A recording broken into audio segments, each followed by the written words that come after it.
Good evening, I'm Charity Bell. A Quincy civic leader has died.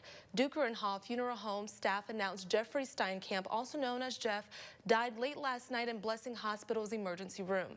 WGEM's Dylan Smith joins me in the studio with the many accomplishments Steinkamp has achieved and how he served the people of Quincy and the Adams County region. Dylan.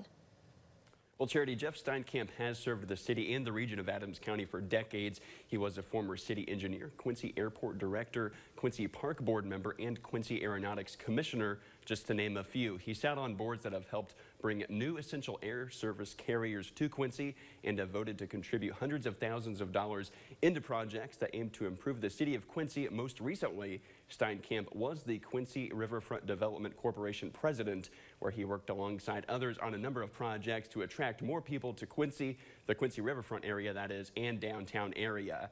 Now, just last Wednesday, he attended the Quincy Park Board meeting advocating for a one-time donation of $25,000 to cover operational expenses like administrative expenses, the creation of a new website, and legal fees for the new formed committee. He was definitely committed and one of the harder working commissioners we've ever had. He invested a lot of time. He wasn't afraid to get out there and meet people and research problems. You know, it was not a part of his ego.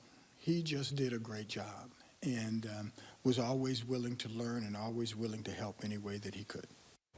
And some of those who worked alongside Steinkamp say he'll be remembered for that can-do attitude. Steinkamp is survived by his wife, Cindy, and their 2 daughters. Dylan Smith, WGEM News. Thanks, Dylan. Funeral arrangements are pending at the Duker and Hall Funeral Home in Quincy.